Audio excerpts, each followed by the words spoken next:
Alright everyone, welcome to the channel. Today we're going to be playing Mount Blade 2 Bannerlord. This is going to be the first video for a playthrough that I'm going to do with this game. Now the official release for this game will be towards the end of this month, so there might be a couple changes. I don't know if I'll have to start over or not. So whatever progress we get through this game, we'll see how far it goes. But for now, pretty much we're going to get into this. Start the game out, create a character. I'll give kind of a small explanation to certain things as we go through.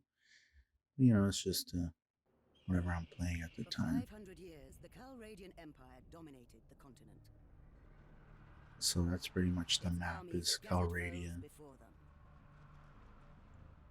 The strongholds of proud tribes crumbled beneath its engines of As you war. can tell, the From the empires are forests of the speaking of north as the largest faction in to the the game. wastes of the south, But there's been all sporting the complications standard and of their legions.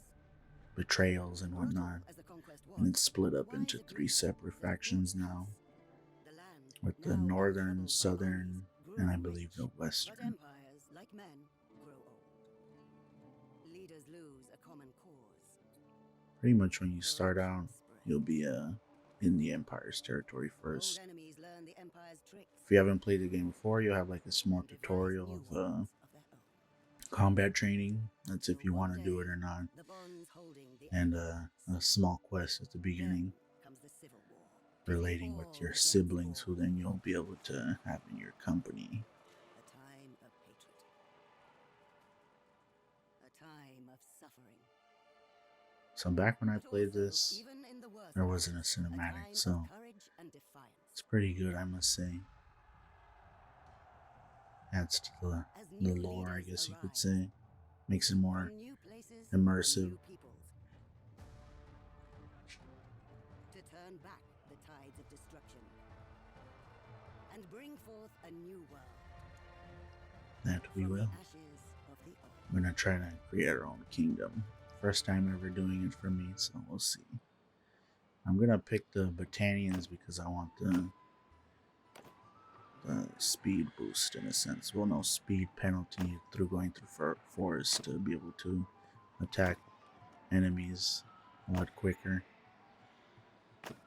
And then here you'll be able to choose whatever, in a sense, your family and how you grow up. It affects your points, whether you want them to go into like endurance or social, or to go for cunning.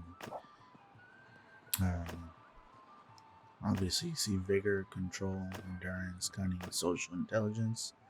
Then within each of those, you have specific lines that you can follow. I try to have a bit of cunning and social, and I'm going to try to focus as well of have some endurance for horse mounting and pole arms. So that's pretty much how I'll be going into the battles. A lot of people like to do ranged, safer in a sense. You don't get hit as much, and it's easier to kite enemies if you are outnumbered. But I'll just be sticking to what I know best and what I enjoy. In this playthrough, we're gonna be doing Cyrus the Great. Bit of background: the first Persian king. Now here you see this artifact. It'll be a part of the dragon banner, and that's for the main quest line in the game. Kind of creating the banner and supporting your claim to either help the empire restore itself or uh, create your own kingdom or join another kingdom, which there are multiples. Here you see the banner that you get to create.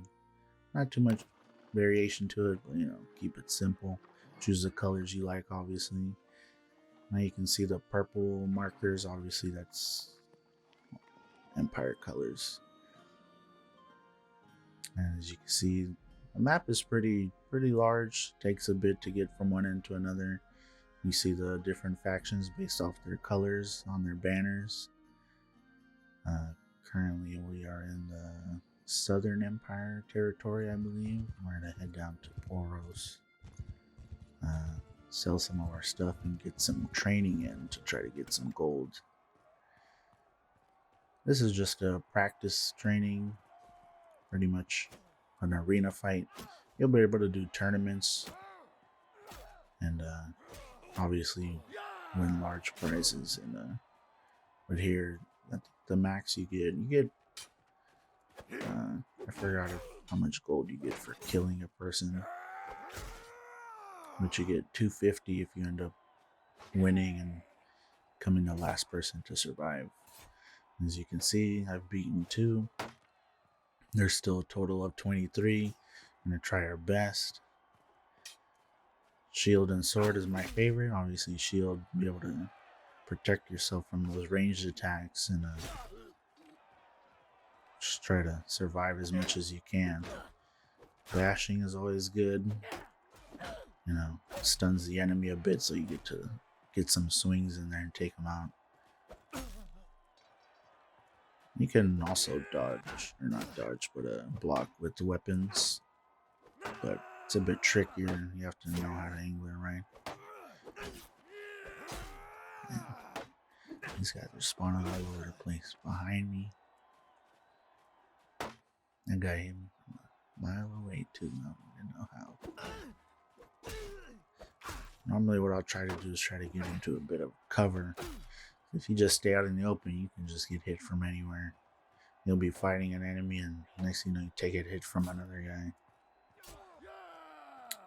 And there's quite a variation to weapons: two-handed, sword, shield, pole arms, javelins, bows, crossbows. You have a good choice to pick from. Oh, gotta be careful. And the pole arms, you got the distance, and of course, like I said, you could fight the ranged guy.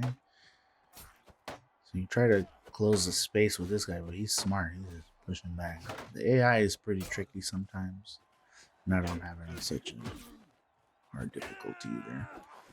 Those two-handed, they do a lot of damage to shields, so it's always best to bash and take them out as quickly as possible. There he goes. Oh, there I go. Now we moved on, and here you can see there's a siege going on at this castle. So I'm gonna go take a look, see who's fighting, get an idea of what to expect from the game a bit. You know, be able to participate in siege battles. Once you become a lord, I'm assuming you'll be able to actually be the one in charge of the siege and be able to create offensive tools like, as you can see, the ram for the gate.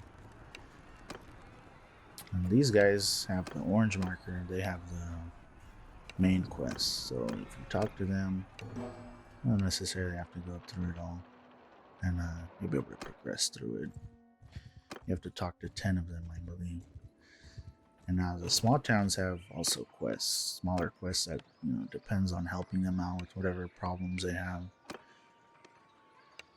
You introduce yourself. They say they know you or they don't, depending on what you've done so far, if you've won tournaments and whatnot.